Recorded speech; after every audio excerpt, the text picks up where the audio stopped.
Avvalambor assalomu alaykum. Bugungi mavzuyimiz aziz o'quvchilar hamkorlik an'analari. Darsimizning 3 asosiy maqsadlari bilan tanishtirib o'taman. Ta'limiy maqsad o'quvchilarga hamkorlik an'analarini ahamiyatini tushuntirish. Tarbiyaviy maqsad esa hamkorlikda ishlash madaniyati va odatlarini shakllantirish. Uchinchi maqsadimiz esa, ya'ni rivojlantiruvchi maqsadimiz do'stlik, yordam berish, jamoada ishlash ko'nikmalarini rivojlantirish. Darsimizning tashkiliy qismiga 5 daqiqa ajratdim. Bunda biz o'quvchilar bilan salomlashish, dars mavzusini e'lon qilish, e'tiborni jamlash mashqlari, ya'ni o'quvchi diqqatini darsga jalb qilib olish. Kirish qismi 10 daqiqa ajratdim. Bunda o'qituvchi tomonidan o'quvchilarga hamkorlik nima ekanligini so'rash, o'quvchilarga murojaat qilamiz. O'quvchilarning fikrini eshitish, hamkorlik va do'stlik haqida qisqa tushuntirish. Oddiy savollar. Do'stlaringiz bilan qanday yordam berasiz yoki jamoada ishlash qanday bo'ladi singari. Oddiy o'yin. Birgalikda nima qilsa bo'ladi? Masalan, o'quvchilarni o'zlarini ishtirok ettirib, jamoa tashkil qilib, 3 ta o'quvchi birgalikda nimanidir quradi yoki chizadi. Xuddi shu tarzda jamoaviy ishlash ko'nikmalarini shakllantirish. Asosiy qism bizda 20 daqiqani tashkil qiladi. Bunda darslikda berilgan matnni o'qib berib, mazmunini tushuntiraman va o'quvchilarga savollar berib, ularning fikrini eshitaman. O'quvchilar bilan birga darslikdagi topshiriqlarni ko'rib chiqamiz. O'quvchilarni guruhlarga ajratib, jamoaviy ishlash topshiriqlari beriladi. O'quvchilar, bugungi mavzuyimiz yuqorida aytib o'tganimdek hamkorlik an'analari. Ya'ni bugun tarbiya fanidan biz hamkorlik an'analari mavzusini o'tamiz. Bizga bu yangilik, to'g'rimi? Hamkorlik so'zi ushbu faoliyat haqida bilganlar ham bor, ammo bu haqida ma'lumotga ega emas o'quvchilar ham oramizda bor. Xo'sh, hamkorlik deganda kim nimani tushunadi? O'quvchilarni fikrlarini eshitib, ularni fikriga qo'shimcha va to'liqroq ma'lumotlar berishga harakat qilaman. Hamkorlikni bilmagan o'quvchilarga ushbu faoliyat to'g'risida uning nima ekanligini tushuntirishga harakat qilaman. Xo'p, darsni boshladik. Mavzuyimiz hamkorlik an'analari. Hamkorlik haqida tushuncha beraman. Bunda hamkorlik bir vazifani bajarishda bir nechta odamlarning birgalikda harakat qilishidir. Ular do'st bo'lishlari shart emas, lekin umumiy maqsad ostida birlashishadi va maqsadga erishishda ularning har birining hissasi muhimdir. Odamlar azaldan muammolarni birgalikda hal qilishga intilganlar. Agar ular qiyinchiliklarni alohida hal qilishsa, insoniyat hech qachon hozirgidek yutuqlarga erisha olmagan bo'lar edi.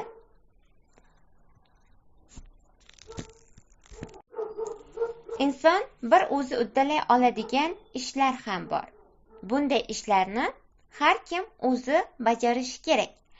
Lekin ba'zi ishlarda natija ishtirokchilarning soniga bog'liq, aziz o'quvchilar. Masalan, bolalar meva tersa, hosilning ko'p ozligi har bir bolaning qancha meva terganiga bog'liq bo'ladi. Ammo shunday ishlar ham borki, o'quvchilar, ularni aslo yolg'iz bajarib bo'lmaydi. Masalan, kishi baland to'siqqa yolg'iz oshib o'tishi qiyin yoki ariq ustiga bir o'zi to'sin tashlay olmaydi. Uy-joyni-ku yolg'iz qurish haqida-ku gapirmasa ham bo'ladi. Demak, o'quvchilar, biz yolg'iz qiladigan ishlarimiz ham bor ekan, yolg'iz o'zimiz o'z kuchimiz bilan uddalay oladigan. Lekin ayrim shunday ishlar bor ekanki, biz uni o'rtoqlarimiz bilan, atrofimizdagi odamlar bilan jamoa bo'lib o'zaro hamkorlikda faoliyat ko'rsatmasak, biz o'sha ishni uddasidan chiqa olmaymiz. Shuning uchun ham jamoa bo'lib ishlash muhim ahamiyat kasb etadi. Keling, endi darsligimizda keltirilgan matnni sizlarga o'qib beraman. Hamma diqqat bilan quloq solsin. Matnni o'qib berganimdan so'ng matn yuzasidan barchamiz birgalikda savol-javob tashkil qilamiz. Hamma diqqat e'tiborini qaratgan holda mavzuyimizni boshlaymiz va bugungi mavzuyimizda keltirilgan matnni o'qiyapman. Xo'p, hamkorlik va o'zaro yordam xalqimizning azaliy an'analaridir. Bu an'ana mahallada ayniqsa yaqqol ko'rinadi. Odamlar turmush sharoitini yaxshilash uchun birlashishadi. Kundalik masalalarni birgalikda hal qilib, mahalladagi tartib-intizomni nazorat qiladi. Qo'shnilar hashar qilib ko'chat ekadilar, hududni tozalab, ozoda saqlashga harakat qiladilar. Zarurat bo'lsa, mablag' to'plab, bolalar uchun o'yingoh yoki sport maydonchalarini quradilar. Mahalla ko'chalarini tozalaydilar. Biror tabiiy ofat ro'y bersa, uni oqibatlarini yo'qotish uchun bir yoqadan bosh chiqaradilar. Har qanday masala bilan mahalla raisiga bemalol murojaat qilish mumkin. Mahalladoshlar yig'ilib, to'y tomosha, bayramlarni ham birga nishonlaydilar. Hammaga ushbu hikoya tushunarli bo'ldi degan umiddaman. Tushunmaganlar bo'lsa, qayta tushuntirishga harakat qilaman. Avval biz ushbu hikoya nima haqida ekanligini bilib oldikmi? Xo'sh, hamkorlik, o'zaro yordam bizga nima uchun kerak ekan? Odamlarni bizni jamiyat bilan birgalikda, mahalla bilan birgalikda faoliyat ko'rsatishimiz nima uchun kerak? Xo'sh, biz jamiyatning bir bo'lagi ekanmiz va biz jamiyatda o'z o'rnimizni topishimiz uchun atrofdagi do'stlarimizga moslashishimiz va o'zaro do'stlarimiz bilan hamkorlikda faoliyat yuritishimiz kerak ekan. Mavzu yuzasidan savollarga javob beriladi. So'ngra hamkorlik deganda nimani tushundingiz? Birinchi savolimiz bizda. Keyin ikkinchisi, siz qaysi ishni bir o'zingiz bajarishni yoqtirasiz? Jamoa bo'lib ishlash nima degani? Ikkinchi sinf o'quvchisi uchun albatta bu mavzu murakkabroq bo'ladi ularga. Shuning uchun o'quvchini yoshiga mos tarzda yetkazib berishga harakat qilamiz. Hamkorlik haqida, jamoa bo'lib ishlash haqida yuqorida ozmi ko'pmi tushuncha berdim va o'quvchilarga savollar bilan murojaat qilib, ularni mavzuni qay darajada tushunganliklarini to'g'risida ozgina axborot olganimizdan so'ng, o'quvchilar bilan birgalikda darslikda berilgan topshiriqlarni bajarish orqali mavzuni yanada mustahkamlab olamiz. Xo'p, mana bu yerda kichkina bir dialog berilgan. Bu ikkinchi sinf bola tilidan tushunarliroq, soddaroq qilib keltirilgan. Biz ushbu dialogni ko'rib chiqamiz va mavzuyimizni yanada mustahkamlab olamiz o'quvchilar. Darsimiz qiziqarliroq, jonliroq bo'lishi uchun o'quvchilarni ishtirok ettirib, ularda ushbu topshiriqni bajaramiz. Masalan, doskaga bitta o'g'il bola, ya'ni o'quvchini chiqarib, bitta qiz bola o'quvchini chiqaramiz. Ular masalan bittasini Akmal deb nomlasak, ikkinchisini esa Madina deyishimiz mumkin. Xo'p, dialogni o'quvchilar ishtirokida bittama-bitta o'qib tushuntirsak ham bo'ladi. Akmal, o'zaro hamkorlik va yordamning farqi bormi? Akmalning javobi: kimdir yordam so'rasa, ko'maklashamiz. Mana shu yordam. To'g'ri, Madina.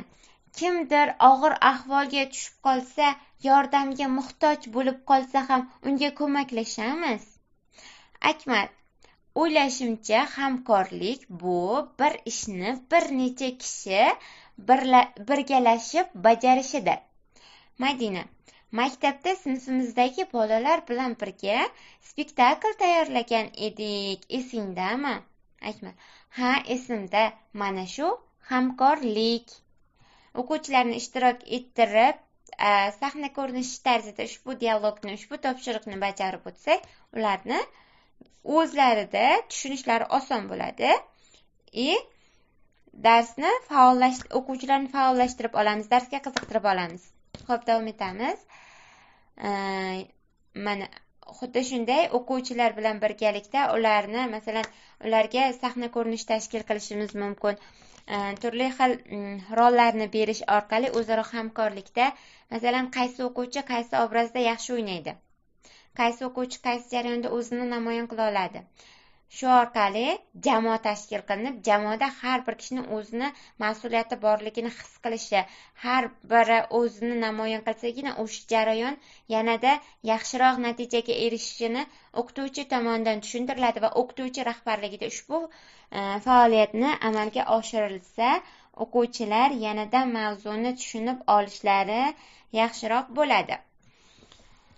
Xo'p, darsimizni davom ettiramiz. Ayrim tushunmagan joylarini, ya'ni tushunishi o'zlashi past bo'lgan o'quvchilar bilan darsdan so'ng alohida to'garak tarzida o'tishimiz ham mumkin. Keyin bizda yana bir masala, jamoa bo'lib ishlash nima degani? Xo'p, jamoa bo'lib ishlash nima degani? Jamoa so'zini eshitib, darrov sport o'yinlari yodimizga tushdimi? Futbol jamoasida darvozabon, himoyachilar, hujumchilar bo'ladi. Futbol maydonida har bir o'yinchining o'z o'rni va o'zini vazifasi, mas'uliyati ham bor. Kim qaysi ishga qobiliyatli bo'lsa, jamoada o'sha ishni qilishi kerak. Ushbu kichikgina bir jumlada o'quvchilar, sizlar tushunishlaringiz uchun yaxshi fikrlar keltirilgan. Hammamiz futbol o'yinini bilamiz va yoqtirib o'ynaymiz, to'g'rimi? Matnda keltirilganligi singari kimdir hujumda yaxshi, kimdir himoyada yaxshi, kimdir varatada to'p o'tkazmaslik uchun qobiliyati bor. Shu orqali qobiliyatlarni birlashtirib jamoada o'zini ko'rsatish, ya'ni o'sha qobiliyati bilan namoyon qilishi orqali jamoasi yuqori natijalarga erishadi. Xuddi shunday jamoa bo'lib ishlashda hammani o'zini mas'uliyati bo'ladi. Hamma o'zini qobiliyatidan kelib chiqib, o'sha jamoaning manfaati uchun chin dildan harakat qilmog'i lozim. Hamma kitobga qarasin. Kitobimizda yana shunday ma'lumotlar keltirilgan. Jamoada ishlashni bolalikdan o'rganish kerak. Masalan, buni jamoa bo'lib o'ynaladigan o'yinlarda, sizlarga hozir aytib o'tganimdek, o'yinlarda ham, maktabdagi tadbirlarda o'rganish mumkin. Ya'ni o'sha tadbirlarda sizlarni chiqaradigan har bir rollaringiz, sahna ko'rinishlari qay darajada jamoada birlashish, o'zaro hamkorlik, o'zaro yordam bo'lganligi namoyon bo'ladi. Darsda guruhlarga bo'linib, bironta mavzuni muhokama qilsangiz yoki biron bir vazifani ko'pchilik bo'lib bajarsangiz, bu ham jamoaviy ish bo'ladi. Hammaga tushunarli bo'lsa, biz kitobimizdagi savollarga javob berishga harakat qilamiz. Bizda birinchi savol: qanday jamoaviy sport turlarini bilasiz? Men birinchisini aytib o'tdim. Bu ya'ni futbol sport turi jamoaviy sport turiga kiritib, uni izohlab berdim. Xo'sh, futboldan boshqa yana qanday sport turlarini bilasiz? O'quvchilar tomonidan javoblar beriladi. Aytishimiz mumkin basketbol, voleybol va boshqa sport turlarini, jamoa bo'lib o'ynaladigan sport turlarini misol qilib keltirishadi. Ikkinchi savolimiz bizda: o'rtoqlaringiz bilan qaysi jamoaviy o'yinlarni o'ynaysiz? Har bir o'quvchi o'zini yoqtirgan o'yinini do'stlari bilan o'ynaydigan jamoaviy o'yinlarini aytib o'tishlari mumkin bu yerda. Keyin turli sohalardagi jamoaviy ishlarga misollar keltiring. Turli sohalarda, faqat aynan sport sohasida emas, boshqa sohalardagi jamoaviy ishlar. San'atda aytib o'tganimizdek,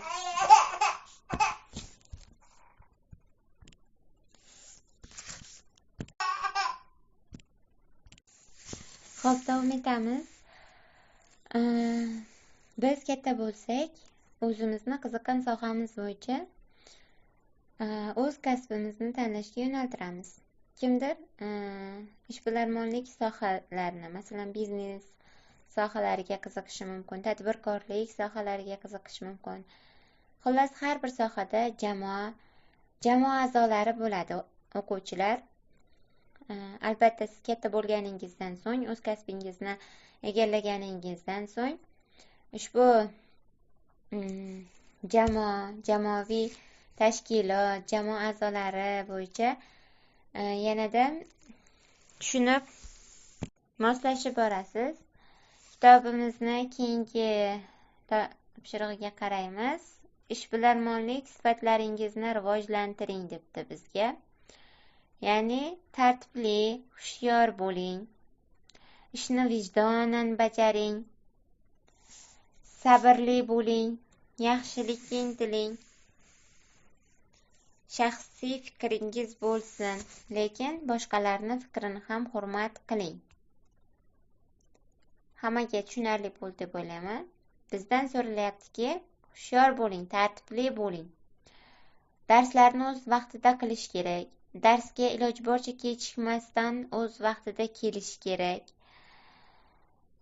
Barcha ishni ko'zbo'yamachilik emas, ya'ni ishni vijdonan bajarish kerak. O'zi yoqtirib, o'zi yaxshi ko'rib, otasi, onasi aytganligi, ustozi aytganligi uchun majburaki emas, o'zi vijdonan xohlab qilish kerak. Sabrli bo'lish kerak, qiyinchiliklarni yengib o'tish kerak. To'g'ri, hozir sizlar ilm sohasining boshidasizlar. Ya'ni asta-sekin mavzularimiz ham, darslarimiz ham murakkablashib boryapti, lekin sabrli bo'lib, yaxshilikka intilsak, ilm olishga intilsak, albatta hammasi yaxshi bo'ladi. Shaxsiy fikringiz bo'lsin. O'quvchilar, o'zingizni mustaqil fikringizni aytishdan qo'rqmang. Hammani o'zini biron bir munosabatga neytral bo'lib qolmang. Ya'ni shaxsiy fikringiz bo'lsin. Yoki yaxshi deng, yoki yomon deng. Bu menga yoqdi yoki bu menga yoqmadi singari. Lekin boshqalarning fikrini ham hurmat qiling. Bitta sinfdoshingiz darsga javob beryaptimi? U gapirib turgan joyda uni fikrini bo'lib, unga nisbatan hurmatsizlik qilmang. U gapirib bo'lib joyiga o'tirgandan so'ng yokida gapirib turgandan so'ng, gapi tugagandan keyin gapiring. Baravariga gapirish, bu yerda shu narsa nazarda tutilyapti. Keyin bizdan keyingi topshirig'imiz o'quvchilar guruhlarga bo'linib do'stlik, o'zaro yordam, hamkorlik haqida she'r yoki maqollar toping. Keyin ularga mos suratlar toping yoki chizing. 3 guruhga bo'linib olamiz. Mana shu uchala qator 3 guruhga ajraladi. 3 guruhga bo'linib olamiz. Kimni she'r yozishga yoki kimni rasm chizishga qobiliyati yoki kimni maqol yoki tez aytishmi yo qanaqadir fikrlar bo'lsa, o'sha bo'yicha o'shandan kelib chiqqan holda ushbu topshirig'imizni bajaramiz. Bizdan so'ralayotgan narsa do'stlik yoki o'zaro yordam, hamkorlik haqida. Do'stlik haqida she'r biladiganlar bo'lsa aytib berishingiz mumkin yoki do'stlikni rasmini chizish yoki maqol aytib berishingiz mumkin. O'zaro yordam bo'lishi mumkin, hamkorlik bo'lishi mumkin. Shu bo'yicha guruhlardan qaysi guruh ko'proq ball to'plasa, o'sha guruh g'olib bo'ladi. Ya'ni ball to'plash, qaysi guruh birinchi javob bersa, ushbu topshiriqni o'sha guruh yuqoriroq ballga ega bo'ladi. Singari topshiriqlar bilan darsimizni davom ettiramiz va bizga yakuniy qismga 10 daqiqa ajratdim. Bunda darsning